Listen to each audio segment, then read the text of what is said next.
State bank of India में आपका स्वागत है।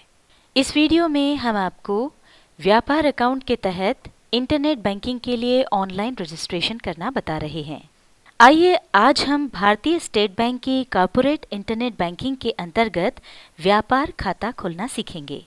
व्यापार सुविधा स्मॉल और मीडियम साइज्ड व्यापारी फर्मों को ध्यान में रखकर बनाई गई है। इसके अंतर्गत आप एक शाखा से जुड़े खातों को व्यापार सुविधा से जोड़ सकते हैं। इसके तहत आप अधिकतम 50 लाख रुपए के अमाउंट तक का ट्रांजैक्शन एक बार में कर सकते हैं। हालांकि टैक्स के लिए ये लिमिट 2 करोड़ रखी गई है। एक दिन में आप इस तरह के कई ट्रांजैक्शन कर सकते हैं, उन पर कोई रोक नहीं है। आइए अब हम देखते हैं कि व्यापार अकाउंट के अंतर्गत किस तरह के ऑनलाइन ट्रांजैक्शंस किए जा सकते हैं। SBI के अपने ही अकाउंट या किसी थर्ड पार्टी के अकाउंट में फंड ट्रांसफर किया जा सकता है। किसी अन्य बैंक के बेनिफिशियरी के अकाउंट में RTGS या NEFT द्वारा फंड ट्रांसफर किया जा सकता है। केंद्र और राज्य सरकारों को टैक्स का भुगतान किया जा सकता है। EPF और ESIC का भुगतान किया जा सकता है। डिमांड ड्राफ्ट इशू करवाने हेतु रिक्वेस्ट की जा सकती है। रजिस्टर्ड सप्लायर्स को पेमेंट किया जा सकता है। ट्रांजैक्शंस को शेड्यूल किया जा सकता है। प्रीपेड कार्ड्स का टॉपअप करवाया जा सकता है। डीमेट होल्डिंग स्टेटमेंट को देखा और डाउनलोड किया जा सकता है। व्यापार के अंतर्गत मुख्यतः 2 प्रकार के रोल्स होते हैं। पहला, एडमिनिस्ट्रेटर। इनका कार्य फर्म के यूजर प्रोफाइल को नियंत्रित करना और फर्म की ज़रूरतों के हिसाब से विभिन्न खातों में यूजर को एक्सेस देना होता है। ये एक्सेस खातों में अमाउंट के हिसाब से भी दी जा सकती है। उदाहरण स्वरूप, यदि फर्म चाहती है कि किसी खाते में यूजर A 10,000 रुपए तक के ही ट्रांजैक्शन कर सकता है, पर 10,000 से अधिक अमाउंट का ट्रांजैक्शन यूजर B द्वारा किया जाना चाहिए, तो इस तरह की सुविधा व्यापार अकाउंट में मिलती है।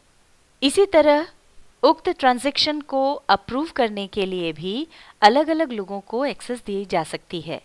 साथ ही किसी खाते में जॉइंट अप्रूवल की भी सुविधा दी जा सकती है। किसी भी ट्रांजैक्शन के लिए खाते में बेनिफिशियरी ऐड करना जरूरी है। किसी यूजर द्वारा एडेड बेनिफिशियरी को एडमिनिस्ट्रेटर द्वारा अप्रूव करना जरूरी है। दूसरा है यूजर। ये लोग खाते में डे टू डे ट्रांजैक्शन के लिए अधिकृत होते हैं।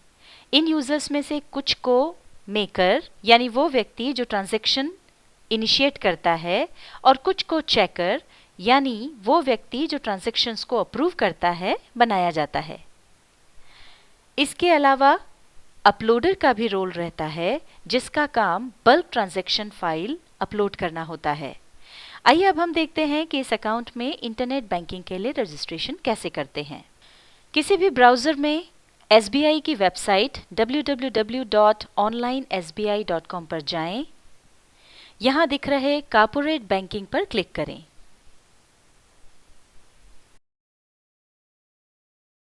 अप्लाई नाउ बटन पर क्लिक करें। यहां आपको 3 ऑप्शंस दिखाई दे रहे हैं। इनमें से व्यापार अकाउंट पर क्लिक करें। क्लिक हियर टू प्रोसीड पर क्लिक करें। यहाँ 3 ऑप्शंस दिखाई दे रहे हैं। यदि आपको नया रजिस्ट्रेशन फॉर्म भरना है तो न्यू रजिस्ट्रेशन फॉर्म सेलेक्ट करें। यदि आपने पहले अधूरा फॉर्म भरा हुआ है और उसे अभी कंप्लीट करना चाहते हैं तो पार्शियली फिल्ड फॉर्म को सिलेक्ट करें, और यदि आपको अपना भरा हुआ फॉर्म प्रिंट करना है या कैंसिल करना है तो print registration form / cancel application option को सिलेक्ट करें। हम नया रजिस्ट्रेशन फॉर्म भरना चाहते हैं, इसलिए न्यू रजिस्ट्रेशन फॉर्म ऑप्शन को सिलेक्ट कर रहे हैं और टर्म्स एंड कंडीशंस को एक्सेप्ट करके सबमिट बटन पर क्लिक करें।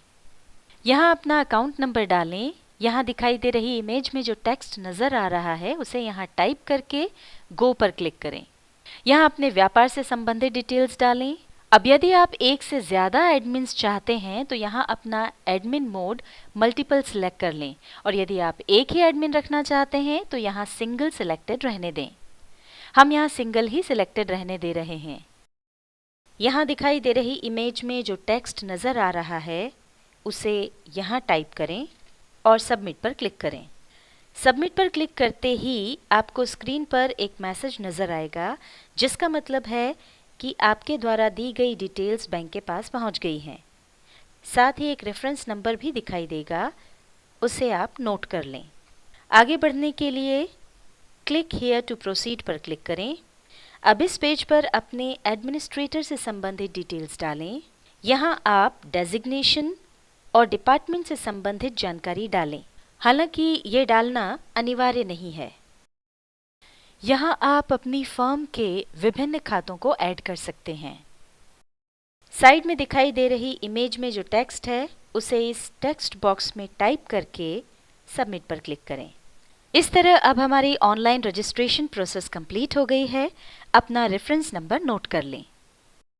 एप्लीकेशन फॉर्म को प्रिंट करने के लिए यहाँ पर क्लिक करें। ये देखिए, हमारा एप्लीकेशन फॉर्म डाउनलोड हो गया है।